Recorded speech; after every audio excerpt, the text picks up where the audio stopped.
बिस्मिल्लाहिर्रहमानिर्रहीम, अस्सलाम वालेकुम। आज़ाद डिजिटल के प्लेटफॉर्म के साथ मैं हूं आपकी मेजबान अदीना मुजफ्फर और मेरे साथ मौजूद हैं senior analyst Muzammil Suhrawardy. Sir, कैसे हैं आप? बिल्कुल ठीक ठाक। आप सुनाएं, कैसी हैं आप? मैं बिल्कुल ठीक हूँ अल्हम्दुलिल्लाह। आज लाहौर ही में पीटीआई का जलसा है। मैं और आप भी इस वक्त लाहौर में मौजूद हैं। तो कोई मुझे सुबह सुबह तो खैर ऐसी कोई हलचल दिखाई नहीं दी लाहौर में। लेकिन आपने अपने पहले प्रोग्राम में कहा था कि पीटीआई को इस्लामाबाद में जलसे के बाद लाहौर में इजाजत नहीं मिलने वाली, लेकिन उन्हें रात को भाई इजाजत मिल गई है।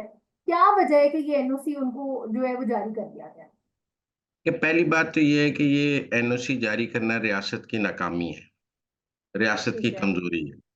जिस तरह की तकारीर और जिस तरह की बातें इस्लामाबाद के जलसे में की गई थीं, उसके बाद यकीनन लाहौर के जलसे की इजाजत नहीं बनती थी। हम्म। और उस किस्म की गुफ्तगू के बाद गंडापुर को केपी से कोई जत्था ला के लाहौर में जलसा करने की इजाजत भी नहीं बनती थी। और ये कोई जमहूरियत की बात नहीं थी। आप मेरा मतलब है कि इस तरह की गुफ्तगू को जमहूरियत या सियासत नहीं कह सकते।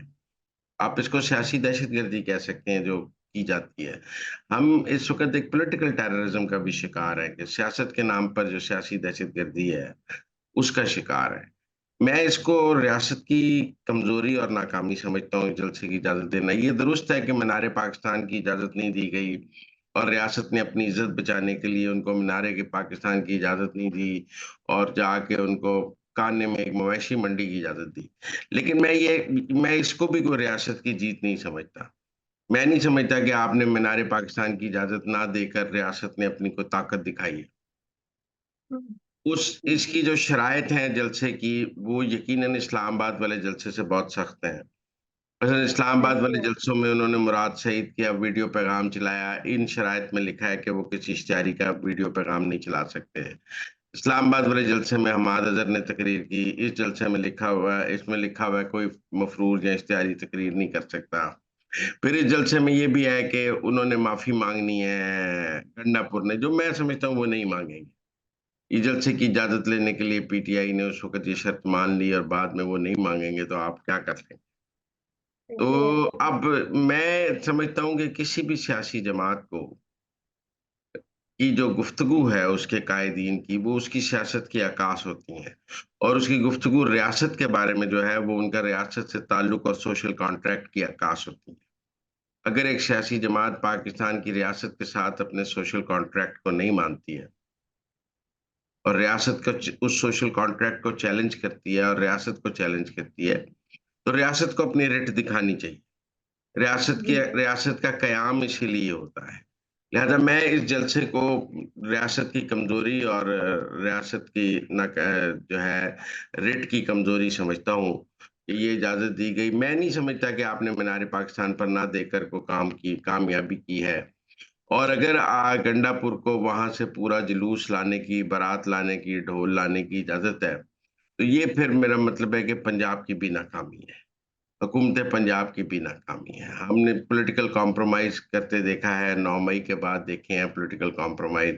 रियासत ने कई दफ़ा पॉलिटिकल कॉम्प्रोमाइज़ किए हैं, जिसके बहुत काउंटर रिज़ल्ट्स आए हैं, जो कोई इतने पॉज़िटिव रिज़ल्ट्स नहीं आए हैं।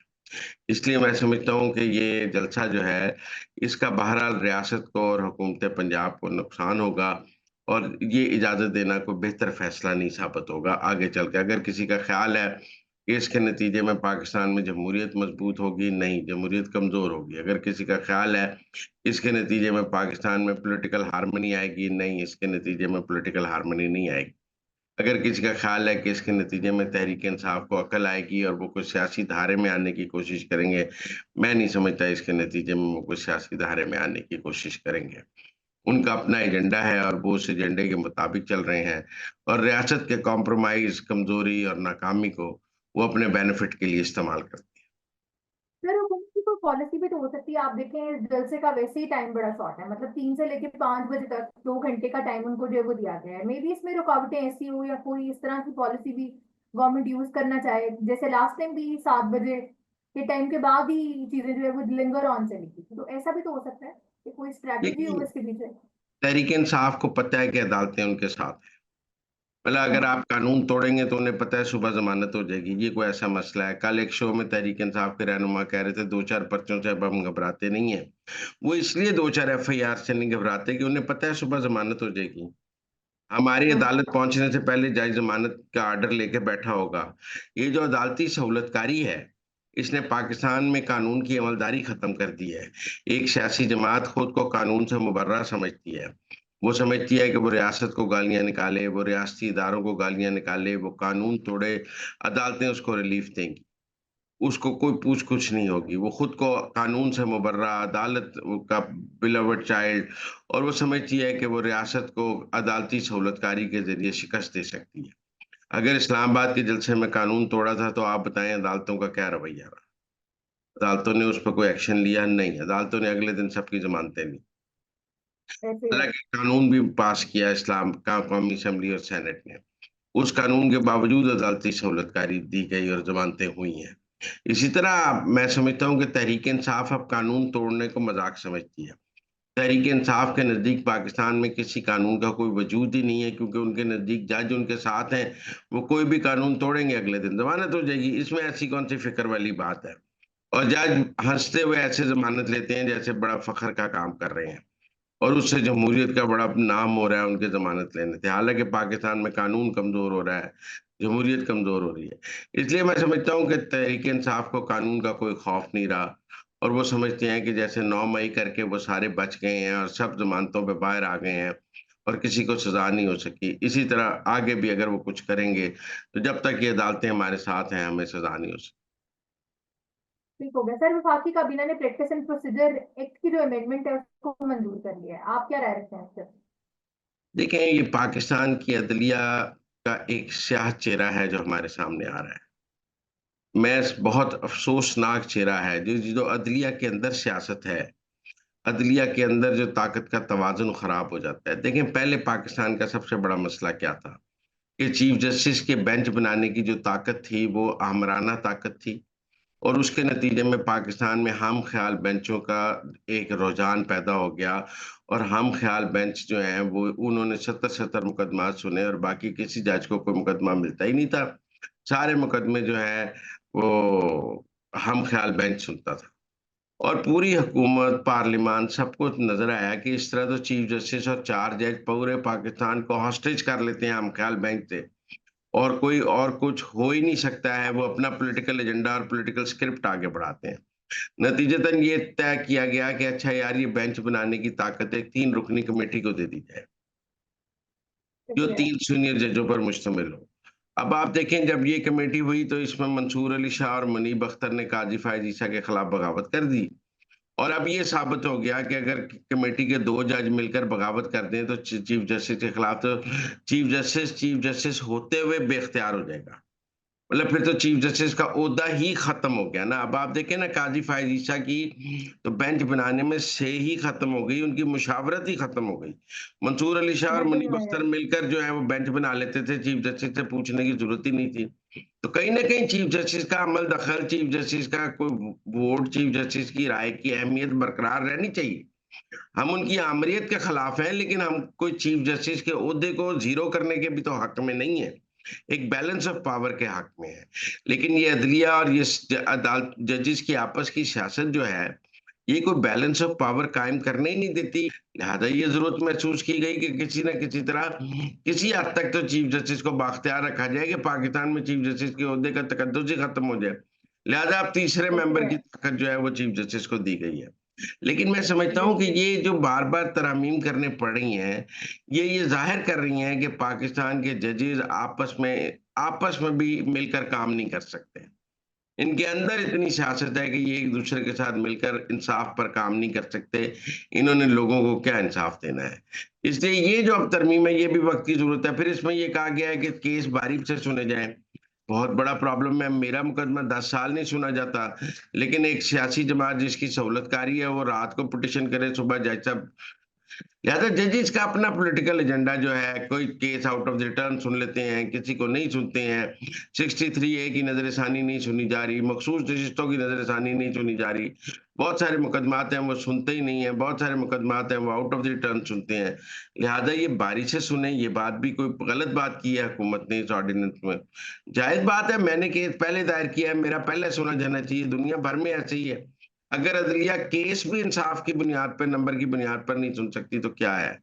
तीसरा क्या जी। कहा गया? तीसरा कहा गया कि जजेस की जो अदालती कार्रवाई है इसका ट्रांसक्रिप्ट बनाया जाए।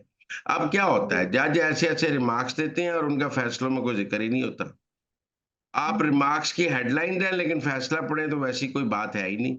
और कल को जज कह देगा कि मैं ये तो आप अदालती कार्रवाई का हिस्सा ही नहीं था। बाद में कहा जाता है हमें मिसकोट किया गया है। लिहाजा अदालती कार्रवाई की एक-एक लफ्ज़ जो है वो ट्रांसक्रिप्ट होना चाहिए और उसको लिखा जाना चाहिए और वो लोगों को अवेलेबल होना चाहिए कि जज ने अदालत में केस हाँ। की समाअत के दौरान क्या बात की है। तो आप बताएँ इन तरमीम में क्या प्रॉब्लम है? मैं नहीं समझता इनमें कोई प्रॉब्लम है और ये कानून अमल भी हो गया है। मुनीब अख्तर साहब को कमेटी से हटाकर काज़ी फ़ायज़ ईसा ने अमीनुद्दीन साहब को ले आए हैं, लिहाज़ा मैं समझता हूँ ये इस पे अमल भी हो गया और मैं देख रहा था तहरीक-ए-इंसाफ भी इसकी हिमायत कर रही है। बहुत इत्तलात हैं कि कोई सुप्रीम कोर्ट के अंदर काज़ी फ़ायज़ ईसा के खिलाफ बगावत के लिए कोई कोशिश हो रही है, लेकिन मैं नहीं समझता ऐसा मुमकिन हो सकेगा। ठीक हो गया सर। कल मौलाना फजलुर रहमान ने अपनी प्रेस कॉन्फ्रेंस में कहा है कि अगर किसी तरह की अमेंडमेंट हॉर्स ट्रेडिंग के जरिए की गई तो हम बहुत बुरी तरह इसको जो है वो रेजिस्ट करेंगे। तो आपको लगता है कि ऐसा होने जा रहा है? देखिए, मुझे ये लगता है कि जो स्पीकर कौमी असेंबली ने खत लिखा है, पंजाब और जी। सिंध के स्पीकर्स ने भी खत लिखा है कि नया कानून मखसूस नशिस्तों की वजह से बन गया है, लिहाज़ा अब मखसूस नशिस्तों का फैसला नए कानून के मुताबिक किया जाए। 12 जुलाई के सुप्रीम कोर्ट के फैसले के तनाजुर में ना किया जाए क्योंकि नया कानून बन गया है।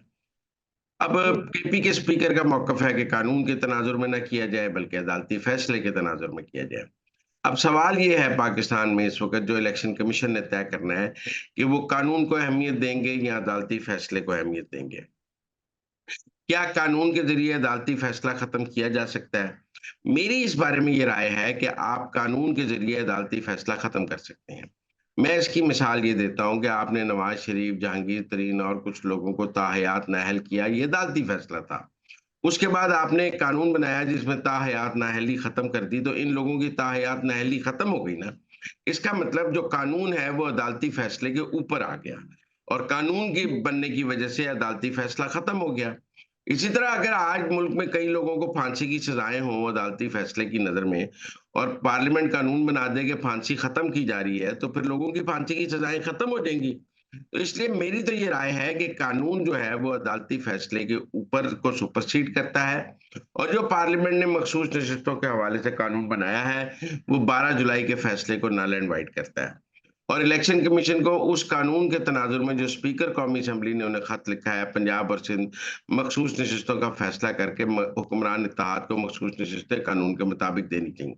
अब अगर इलेक्शन कमीशन ये फैसला कर देता है जो मंजरनामा मैं पेश कर रहा हूँ, कि हुक्मरान इत्तेहाद को मखसूस नशिस्तों का नोटिफिकेशन जारी कर देते हैं और कौमी असेंबली में उसका हलफ हो जाता है, तो फिर क्या होगा?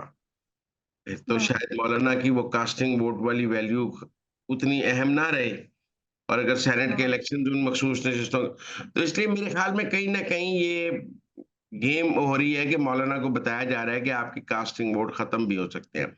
लेकिन कल जो हम्म। मौलाना ने बात की है, उसमें उन्होंने कॉन्स्टिट्यूशनल कोर्ट के हक में बात की है और चीज़ों के हक में बात की है। तो मेरे ख्याल में काफ़ी चीज़ों पे मौलाना एक पेज पर हैं और ये पहली अमेंडमेंट जो है वो मौलाना के साथ मिलकर ही आएगी। उसके बाद दूसरी अमेंडमेंट में मौलाना साथ हों या ना हों, लेकिन पहली अमेंडमेंट में मौलाना को साथ रखने की कोशिश की जा रही है। बिल्कुल ठीक हो गया सर। रिपोर्ट्स ये भी सामने आ रही हैं कि जो चीफ इलेक्शन कमिश्नर हैं उनको भी एक्सटेंशन मिलने जा रही है उनके टेन्योर के आखिर में। तो आपको लगता है कि उनकी ऐसी परफॉर्मेंस रही है ऑल ओवर द उनके सारे टेन्योर में कि उनको एक्सटेंशन जो है दी जाए? नहीं, उनको एक्सटेंशन नहीं दी जा रही। देखिए, हम्म। पिछली दफ़ा जब इमरान खान और शहबाज शरीफ का तनाज़ा पैदा हो गया था चीफ इलेक्शन कमिश्नर पे और किसी नाम पर इत्तेफ़ाक नहीं था, तो चीफ इलेक्शन कमिश्नर का ओहदा खाली था। जी। ओहदा खाली होने की वजह से सारा काम रुक गया और एक आईनी इदारा जो है वो बेकार हो गया। तो उसमें काम ही नहीं था, कई ज़मीनी इंतखाब ना हो सके, बहुत सारे जो इलेक्शंस हैं वो नहीं हो सके क्योंकि चीफ इलेक्शन कमिश्नर ही नहीं था। और बड़ी मुश्किल से इमरान खान और शहबाज शरीफ का एक नाम पर इत्तेफाक हुआ। हुकूमत ये चाहती है कि जब तक टेन्योर खत्म होने पर हुकूमत और लीडर ऑफ द ऑपोजिशन और वजीर आजम का किसी नए नाम पर इत्तेफाक ना हो, तब तक पुराना चीफ इलेक्शन कमिश्नर काम करता रहे। जो मेरे ख्याल में जी। ठीक है, आईनी ओहदों में ऐसे ही होता है, आईनी ओहदे आप खाली नहीं रखते हैं। भला अगर वज़ीर आज़म नया मुंतखब ना हो, तो पुराना काम करता रहता है, कभी मुल्क वज़ीर आज़म के बगैर होता है, वज़ीर आला के बगैर होता सर है। उनके उनके सारे टेन्योर में उनकी परफॉर्मेंस भी थोड़ा ब्रीफली आप बताएं कि क्या उनका रहा है? सारे अरसे में किरदार। नहीं, मैं समझता हूँ उनके मैं तो उनकी कारकर्दगी का मुतरफ। उन्होंने शदीद प्रेशर में भी, आप देखें, डस्ट तनाज़ा कहाँ से शुरू हुआ उनके साथ? डस्ट का इलेक्शन में। आपने सिकंदर सुल्तान राजा की कारकर्दगी का जायजा लेना है, तो आपको कहानी डस्का के इलेक्शन से शुरू करनी पड़ेगी कि उन्होंने डस्का के इलेक्शन में तहरीक इंसाफ की धांधली पकड़ी। जो पीटीआई, जो सुप्रीम कोर्ट तक ये करार पाया कि वो धांधली थी और पीटीआई कर रही थी। तनाज़ा कहाँ शुरू हुआ? अच्छा। जब केपी में बल्दियाती इंतखाबात हुए और पहला राउंड पीटीआई हार गई, तो इमरान खान ने बतौर वजीर आजम एक ऑर्डिनेंस जारी कर दिया कि कैंपेन में वजीर आजम और वज़राए आला को कैंपेन में हिस्सा लेने की इजाजत होगी और हुकूमत कैंपेन जी। कर सकती है। ये ऑर्डिनेंस जी। खिलाफ कानून था, लेकिन जो चूंकि वो चुकत अदालतें सहूलतकारी कर रही थी, लिहाजा किसी ने इस ऑर्डिनेंस पे नहीं किया। लेकिन सिकंदर सुल्तान राजा इस ऑर्डिनेंस के खिलाफ खड़े हुए, उन्होंने इमरान खान को जुर्माने किए और पाकिस्तान की अदालतों ने वो जुर्माने खत्म किए। लेकिन क्या सिकंदर सुल्तान राजा गलत बात कर रहा था कि वजीर आजम और वज़राए आला को बलदियाती कैंपेन करने की इजाजत होनी चाहिए? क्या वो ऑर्डिनेंस नहीं। ठीक था? तो मेरे ख्याल में सिकंदर सुल्तान राजा के हवाले से अब आप ये बात कर लें पीटीआई के इंट्रा पार्टी की। 2 साल तक पीटीआई ने इंट्रा पार्टी इलेक्शन नहीं कराए। फिर जो फैसला किया पीटीआई इलेक्शन कमीशन ने, वो फैसला हाई कोर्ट ने अपहेल्ड किया, सुप्रीम कोर्ट ने अपहेल्ड किया, तो इसमें सिकंदर सुल्तान राजा का क्या कसूर है? आप मखसूस नशिस्तों पर आ जाएं। जो फैसला सिकंदर सुल्तान राजा ने किया, वो पेशावर हाई कोर्ट ने अपहेल्ड नहीं किया। अगर आप सुप्रीम कोर्ट से नल एंड वाइड हुआ है तो नजरसानी की वजह से, लिहाजा सिकंदर सुल्तान राजा ने ऐसा कोई फैसला नहीं किया जिसको पाकिस्तान की अदालतों ने माना ना हो या जो इंसाफ के तकाजों के मुताबिक ना हो। बाकी पॉलिटिकल डिबेट अपनी जगह है। बाकी पीटीआई ने मिलाइन किया है तो पीटीआई तो किसको मिलाइन नहीं कर रही है। गालम गलूच तो पीटीआई जो है अपने हर मुखालिफ के साथ करती है, और मैं समझता हूँ सिकंदर सुल्तान राजा ने गालिम गलूच की इस कैंपेन का भी बहुत बहादुरी से मुकाबला किया है और वो प्रेशर में बिल्कुल नहीं आए। और उन्होंने, बिल्कुल। मैं अब भी समझता हूँ, उन्होंने जो है अपना काम ठीक किया है। बिल्कुल ठीक हो गया सर। हमारे आज के व्लॉग का टाइम भी खत्म हो गया। आपसे मुलाकात होगी अगले व्लॉग में। तब तक के लिए दें मुझे इजाजत। अपना ख्याल रखें। अल्लाह हाफ़िज़।